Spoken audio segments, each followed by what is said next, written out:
Right. Political game ఆడుతున్నారు కాబట్టి దాన్ని బ్రేక్ చేయడానికి నేను ఉన్నాను కాబట్టే వీళ్ళందరూ కూడా నన్ను తిడుతున్నారు అని పవన్ కళ్యాణ్ గారు మొన్న మాట్లాడటం జరిగింది. ఏమంటారు మీరు?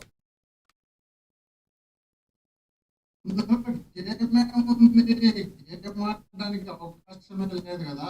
సాయి కృష్ణ అనే వ్యక్తిని లాకప్ డెత్ చేసి ఆ లాకప్ డెత్ చేసిన వ్యక్తి తీసుకుపోయి మళ్ళీ శ్మశానంలో బస్ స్టాండ్ లో పెట్టి బూడిద లేకుండా చేసి వాళ్ళ తల్లి పోయి పదే పదే పదే పదే వేడుకోవడమే కాకుండా, అయ్యా నా కొడుకు చంపినారు, చంపింది చెట్టు చంపినారు, కనీసం ఆ బూడిదని ఇవ్వండియా, అస్థికలు తీసుకుపోయి ఎక్కడన్నా నేను గంగలో కలుపుకుంటానని చెప్పి వేడుకున్న తర్వాత దాని గురించి మాట్లాడకపోతేనే మేము తప్పు చేసిన వాళ్ళం అవుతాం తప్ప, మాట్లాడితే అది ఎట్లా తప్పు అవుతుంది, మాట్లాడితే అది ఎట్లా రాజకీయం అవుతుంది? మేము రాజకీయ నాయకులము, రాజకీయ పార్టీ పెట్టుకున్నటువంటి వ్యక్తులము. పవన్ కళ్యాణ్ గారు కానీ కార్యకర్తలు కానీ ఆయన సభ్యులు కూడా మేము మాట్లాడాల్సిన బాధ్యత మాకు ఉంటుంది. మాకు లేకుండా ఎట్టుంటుంది? మేమేం రాజకీయ పార్టీ పెట్టుకునేది వైఎస్ఆర్ కాంగ్రెస్ పార్టీని మాత్రమే కాపాడుకోవడానికి కాదు. రాష్ట్రంలో ఉన్నటువంటి ప్రజలు ఎవరైనా సరే, ఈ రోజు సాయి కృష్ణ అక్కడ ఉండిండొచ్చు, పవన్ కళ్యాణ్ గారితో తిరిగిండొచ్చు, రేపు పానంతో నింటి ఇక్కడ వచ్చిండేవాడేమో చెప్పలేము కదా. కాబట్టి అలాంటి వ్యక్తి మనం అందరం రోజు అనుకుంటాం ఏది రప రప రప అన్నారని.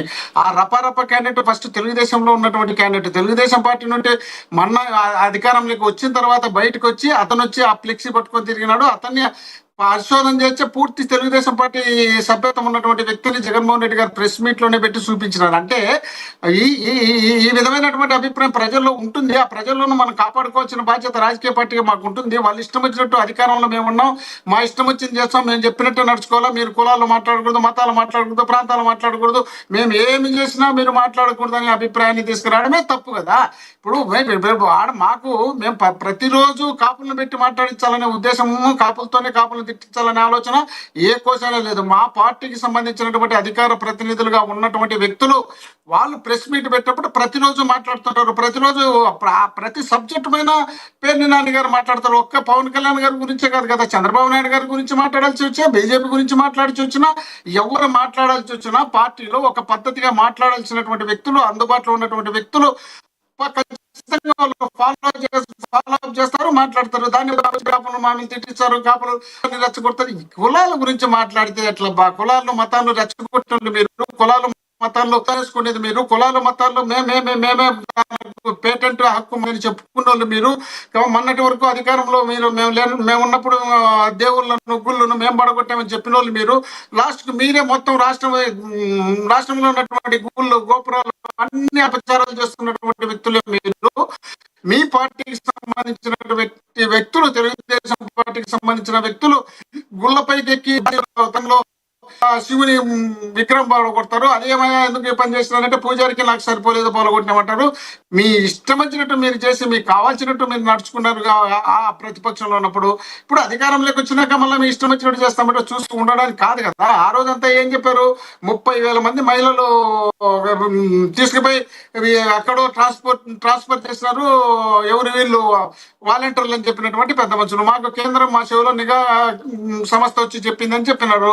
తర్వాత అవన్నీ అబద్ధాలు అయిపోయినాయి. మీరు అధికారంలో ఉన్నప్పుడు సుగాలి ప్రీతి అమ్మాయిని చంపినారు, మీరు అధికారంలో ఉన్నప్పుడే చంపినారు. చంపిన తర్వాత ఆ అమ్మాయికి సంబంధించి మేము న్యాయం చేస్తే మీరు అమ్మాయిని మళ్ళీ వాడుకోవడానికి ఆ ఎలక్షన్ లో 19 నుండి 24 వరకు బ్రహ్మాండంగా వాడుకొని ఆ తర్వాత మళ్ళీ మీ దగ్గరికి వచ్చే మీరు వాళ్ళు మీరు వీళ్ళు మతాల గురించి ప్రజలు చూస్తూ ఉన్నారు. దాని గురించి ఒకసారి ఆలోచించాలి. మనం ఏం మాట్లాడుతున్నాం, ఏం మాట్లాడినామని ఆలోచన చేయాల్సిన బాధ్యత ఒక పార్టీ పెట్టినటువంటి వ్యక్తిగా, ఒక డిప్యూటీ ముఖ్యమంత్రిగా మీరు చేయాల్సిన బాధ్యత మీకుంది. మీరు అది వదిలిపెట్టి వాళ్ళు ఎవరో తిడితే నేను నవ్వుతా, వాళ్ళు ఎవరో తిడితే నాకు ఇమ్యూనిటీ పెరిగింది, వాళ్ళ ఇమ్యూనిటీ పెరగడం వల్ల వాళ్ళకి సీట్లు వచ్చినాయి ఇష్టం చెప్పుకుంటున్నారు. గతంలో కూడా చెప్పాను, నువ్వు నా తల్లిని తిట్టావు, నిన్ను క్షమించను, నీ పార్టీని పాతాలోకానికి తొక్కేస్తా చెప్పినారు. మళ్ళీ పోయి వాళ్ళతో కలుసుకున్నారు. మీ మాటలో ఎవరన్నా పట్టించుకునే పరిస్థితిలో రాష్ట్ర ప్రజలు లేరన్న విషయాన్ని మీరు గుర్తుంచుకోండి. మీరు అంత సంతోషంగా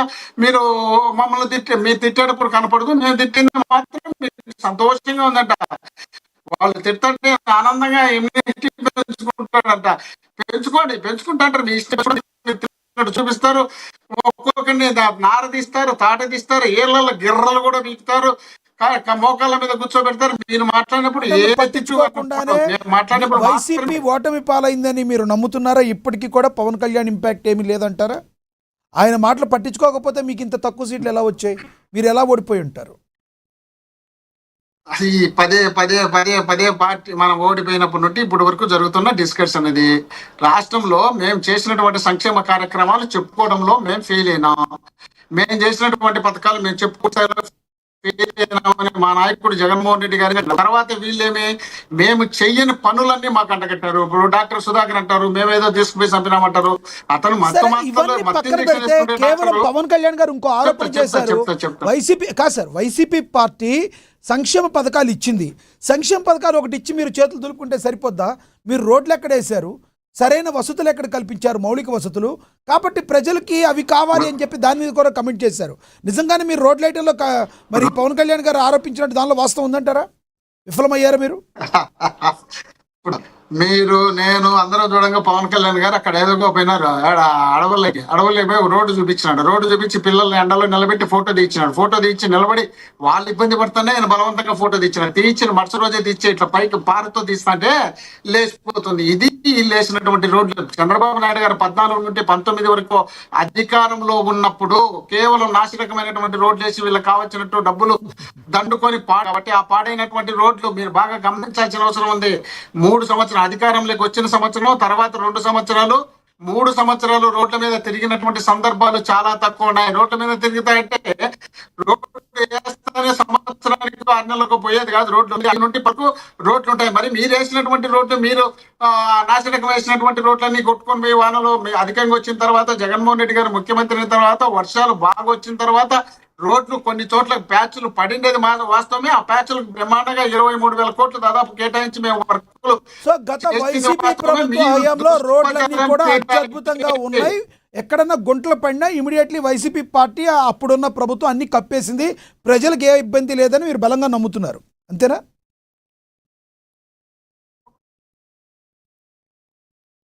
మోహన్ రెడ్డి గారు మేము రోడ్లు బ్రహ్మాండంగా లక్ష్మణ్ చెప్పండి. వాళ్ళు అధికారంలో ఉన్నప్పుడు రోడ్డు సక్రమంగా చేసి ఉంటే అది దెబ్బతినేది కాదు కదా. వీళ్ళు చేయడమే నాశనకమైనటువంటి పనులు, డబ్బుల కోసం పనులు చేస్తుంటే కాబట్టి వీళ్ళు పూర్తి స్థాయిలో ఫెయిల్ అయినారు. కాబట్టి ఆ ఫెయిల్ అయిన రోడ్డు తాత్కాలికంగా పనిచేసినాయి తప్ప పర్మనెంట్ గా పని చేయకుండా పాడు చేసి పెట్టారు. కాబట్టి ఆ పాడైన రోడ్లను తీసుకొచ్చి మా మీద పెట్టి చూపించినారు. కాబట్టి వీళ్ళకి కావాల్సిన చోట అవసరం వచ్చే రాత్రులు వీళ్ళ కార్యకర్తలు రోడ్డు ఆ రోజు ఎత్తి మాకు చూపించి చేసినామని చెప్పి వీళ్ళకి కావాల్సినటువంటి ఛానళ్ళు, వీళ్ళకి కావాల్సినటువంటి పార్టీలు, వీళ్ళకి కావాల్సినటువంటి అనలిస్టులతో బ్రహ్మాండంగా దుష్ప్రచారం చేయించినారు. కాబట్టి వీళ్ళు చెప్పినట్టు మీరు చెప్పినట్టు ల్యాండ్ టైటిల్ యాక్ట్ అనేది మన కేంద్ర మంత్రిగా ఉన్నటువంటి పెమ్మసాని గారు బ్రహ్మాండమైనటువంటి యాక్ట్ మనకి ఇంత నిధులు ఇచ్చినారు మనం చేసినామని చెప్పి ఈ రోజు చెప్పుకుంటున్నటువంటి వీళ్ళు ఆ రోజు జగన్మోహన్ రెడ్డి గారిని పదే విమర్శలు చేసి వీళ్ళకి కావాల్సినట్టు తిప్పుకున్నారు. కాబట్టి వీళ్ళు ప్రజలకు మోసం చేసి అబద్ధాలు చెప్పి మోసాలు చేసి మొత్తం అన్ని పార్టీలు కలిపి అయినా కూడా వీళ్ళకు ఓట్లు రాని పరిస్థితి ఉంటే ఈవీఎంలతో మేనేజ్ చేసుకొని అధికారంలోకి వచ్చినారు. మీ అభిప్రాయం అర్థమైంది.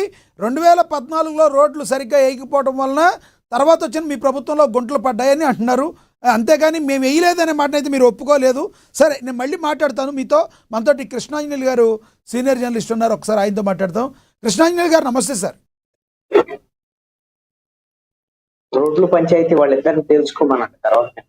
రైట్ కృష్ణాంజలి గారు, ఎస్, ఒక బయట ప్లే అవుతుంది, ఒకసారి చూద్దాం. పేరు నాని గారు, అంబటి రాంబాబు గారిది ఒక బయట ఒకటి ప్లే అవుతుంది, చూద్దాం.